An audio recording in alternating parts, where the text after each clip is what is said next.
দেশের জনগণের কাছে আমাদের থাকবে যে সারা পৃথিবীর বাংলা ভাষাভাষী মানুষের কাছে যে আপনারা আমাদের নেত্রী, আমাদের মা, মাদার অফ ডেমোক্রেসি, বাংলাদেশের প্রথম মহিলা প্রধানমন্ত্রী, ওনার জন্য দোয়া করবেন যাতে উনি সুস্থ হয়ে উনি দেশে ফিরে যান।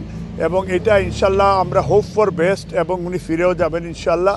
এবং প্রত্যেকটা দেশে বিদেশে সবাইকে আমরা মিলাদ মহফিল এবং দোয়া করে ম্যাডামের জন্য দোয়া করার জন্য যুক্তরাজ্য বিএনপি এবং ওয়ার্ল্ডের বিভিন্ন দেশের বিএনপি পরিবারের কাছে আমাদের আহ্বান থাকলো। আর আরেকটা বিষয়, যুক্তরাজ্যে আপনারা যারা, আমরা জানি যে আমাদের সিনিয়র নেতৃবৃন্দ বা অঙ্গ সংগঠন, সহযোগী সংগঠনের নেতৃবৃন্দ, সাংবাদিকরা সবসময় ম্যাডামের খোঁজ নিতে আপনারা হসপিটালের সামনে আসেন। একটা জিনিস মনে রাখতে হবে, আমাদের দলের পক্ষ থেকে টোটাল ভারপ্রাপ্ত চেয়ারম্যান সাহেবের পক্ষ থেকেও টোটাল নির্দেশনা আছে যে ম্যাডামের জন্য আপনারা দোয়া করার জন্য, যার তার স্ব অবস্থান থেকে দোয়া করার জন্য, কিন্তু হসপিটালের সামনে এসে দয়া করে আপনারা ভিড় জমাবেন না, কারণ ভিড় জমালে এখানে ট্রাফিকেরও সমস্যা আছে। এবং এই যে আপনার ডাক্তাররা এবং ক্লিনিকের কর্তৃপক্ষ তারা আমাদেরকে জানিয়েছেন যে যাতে এই ধরনের ভিড় না করা হয়।